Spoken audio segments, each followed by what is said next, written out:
بسم اللہ الرحمن الرحیم۔ السلام علیکم۔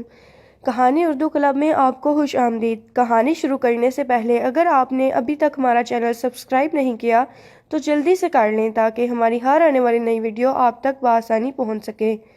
3 دن بعد وسام کی سالگرہ تھی اور ربیل نے بہت کچھ سوچا تھا، بہت کچھ اس کے ذہن میں تھا جو اسے کرنا تھا تاکہ اس کی شادی کے بعد یہ پہلا موقع اسے یادگار بنایا جا سکے۔ لیکن قدرت نے اس کے لیے کچھ ایک منصوبہ بنا رہا تھا جو ربیل کی ساری پلاننگ پہ باری تھا۔ سجل صبح سے کمرے سے باہر نہیں آئی تھی اور سلطانہ بیگم قہر سے لال پیلی ہو رہی تھی۔ کوئی اور وقت ہوتا تو وہ اسے چٹیا سے پکڑ کر باہر نکالتی، لیکن اب وسام نے ان کے ہاتھ باندھ دیے تھے۔ وہ کسی بھی بہو کے ساتھ سختی سے بولتی تو وہ فوراً روک دیتا۔ وہ اب وسام کو اور اپنے خلاف نہیں کرنا چاہتی تھی، اس لیے کسی مناسب وقت کا انتظار کرنے لگی تھی جب وہ ربیل کا پتہ صاف کر سکیں۔ صحن میں انہیں مسلسل بکر کاٹتا دیکھ کر ربیل کو اپنی ہنسی روکنا مشکل لگا تھا اور پھر اس نے سجل کے کمرے کی طرف رخ کیا تھا۔ سجل بیڈ پہ دراز تھی اور اس کے معدے میں درد تھا۔ وہ بھی 2 دن سے سلطانہ بیگم نے کہا تھا پودینے کا پانی پیو، خود ہی ٹھیک ہو جائے گا، زیادہ نہریں دکھانے کی ضرورت نہیں ہے، اس لیے وہ کسی ڈاکٹر کے پاس نہیں گئی تھی۔ بھابی اٹھیں آپ، ابھی فوراً ڈاکٹر کے پاس جانا ہے، ربیل نے کمرے میں وارد دیتے ہوئے کہا تھا۔ ربیل میں ٹھیک ہوں، پودینے کا پانی پیا ہے۔ ابھی وہ بول ہی رہی تھی کہ ربیل نے بات کاٹی اور کہا، باڑ میں گیا یہ پودینے کا پانی، وہ 2 دن کون سا کوئی اثر ہوا ہے، اب اٹھے ورنہ اگلے لمحے دادا صاحب یہاں ہوں گے۔ ربیل کے لہجے میں ایک حکم تھا، تبھی سجل کو اٹھنا پڑا، لیکن ایسا معمولی سا احتجاج کیا تھا۔ امی کو پتہ لگا نہ دیکھنا تم۔ اس بات پہ ربیل مسکرائی تھی۔ میں ہی دیکھوں گی، آپ فکر نہ کریں، چلے اب۔ اور پھر وہ اسے ہاتھ لیے ڈرائیور کے ساتھ ہاسپٹل جا چکی تھیں۔ تب سلطانہ بیگم کو معلوم ہوا تھا اور پھر وہ بس پیچو-تاب دکھاتی رہ گئیں۔ گاڑی میں بیٹھتے ہی ربیل نے وسام کو میسج کیا تھا، جان میں سجل بھابی کو لے کر ہاسپٹل جا رہی ہوں، شہر والے ڈرائیور کے ساتھ ہی، ان کی طبیعت نہیں ٹھیک، آپ امی کو سنبھال لینا، اوکے؟ اور وسام کا جواب بھی فوراً موصول ہوا تھا، اوکے تھینک یو۔ وسام کو افسوس بھی ہوا تھا اس کا بھائی کیسے 2 عورتوں کی زندگی کو تباہ کر رہا ہے، لیکن اپنا علاج کروانے کی بھی آزادی نہیں تھی انہیں۔ ڈاکٹر نے سجل کا مکمل چیک اپ کیا تھا اور پھر کئی دوائیاں لکھ کر دی تھی۔ اسے معمولی سا معدے کا انفیکشن تھا جو کہ وقت پر علاج نہ ملنے کی وجہ سے بڑھ گیا تھا۔ ربیل دوائیوں کی لسٹ پکڑے کھڑی ہوئی تھی کہ یکدم اس کا سر گھما اور زوروں سے چکرائی تھی۔ ڈاکٹر نے اسے سہارا دے کر بٹھایا تھا اور پانی کا گلاس دیا جو وہ ایک ہی سانس میں پی گئی۔ سجل بھی پریشان سی ہو گئی تھی۔ ڈاکٹر جس کی عمر 50 سال کے لگ بھگ تھی، اس نے بغور ربیل کا چہرہ دیکھا تھا اور پھر جب ریل اٹھنے لگی تو اس کے ہاتھ پہ ہاتھ رکھتے ہوئے کہا، ابھی رکو بیٹی، کچھ ٹیسٹ کرنے ہیں تمہارے۔ اور اس کے بعد جو بات ڈاکٹر نے بتائی تھی، ربیل ہل کر رہ گئی تھی۔ سارا راستہ ربیل ڈاکٹر کی بات کو ہی سوچتے ہوئے گئی تھی۔ وہ امید سے تھی اور خود اسی بات سے انجان تھی۔ یہ کیفیت اس کے لیے بالکل انوکھی سی تھی، بالکل نیا احساس کہ اب اس کی کوکھ بھی ایک نئی زندگی کی اماجگاہ بن گئی ہے۔ ماشاءاللہ ربیل، میں اتنی خوش ہوں کہ کہاں بتاؤں، بھلا میں پہلے ہاسپٹل آ جاتی تو ہمیں یہ پہلے پتہ لگ جاتا۔ اف، وسام تو قسم سے پاگل ہو جائے گا خوشی سے۔ سجل نے خوشی سے بت بنی بیٹھی ربیل کو کہا تھا۔ تبھی وہ ہوش میں آئی اور بولی، بھابی ابھی نہیں، ہم گھر میں کسی کو نہیں بتائیں گے۔ اس بات پہ سجل نے جھٹکے سے ربیل کو دیکھا تھا اور کہا، یہ اس کا حق ہے ربیل۔ ربیل مسکرائی تھی اور پھر کہا، بھابی آج نہیں، ہم 3 دن بعد اسے بتائیں گے۔ میں پریشان تھی کہ ایسا کیسا تحفہ دوں کہ وہ دن اس کے لیے یادگار بن جائے، اور دیکھیں قدرت نے میری جولی میں کیا دے دیا، دنیا جہاں کی نعمت جو کہ خود میرے لیے بھی انعام ہے۔ ابھی ہم کسی کو کچھ نہیں بتائیں گے، اوکے نا؟ ایک ٹرانس میں بولی تھی ربیل نے۔ سجل سے آخر میں تصدیق کی تھی اور پھر واپس سیٹ کے ساتھ سر ٹکا لیا۔ گھر آتے ایک نیا میدان تیار تھا۔ سلطانہ بیگم غصے سے آگ بگولا ہوتی سامنے کھڑی تھی اور انہیں اندر آتا دیکھ کر اپنی توپو کا رخ جو اب تک بے چاری نرمین کی طرف اٹھا تھا ان کی طرف موڑا تھا۔ آ گئی دونوں مہارانیاں سیر سپاٹا کر کے، مل گیا سکون۔ ربیل نے ان کی بات پہ دھیان نہیں دیا تھا اور کہا، بھابی کی طبیعت ٹھیک نہیں تھی، انہیں لے کر ہاسپٹل گئی تھی ڈاکٹر کے پاس۔ اس بات پہ سلطانہ بیگم کو پتنگے لگے تھے اور کہا، ہاں وہ تو مر رہی تھی نا، جیسے کس سے پوچھا تھا، اس لیے جانے سے پہلے؟ ہاں۔ اس سے پہلے کہ ربیل کوئی جواب دیتی وسام آیا اور کہا، میں نے کہا تھا اسے امی، میری اجازت تھی اور میری بیوی آزاد ہے، جہاں چاہے بنا اجازت بھی جا سکتی ہے،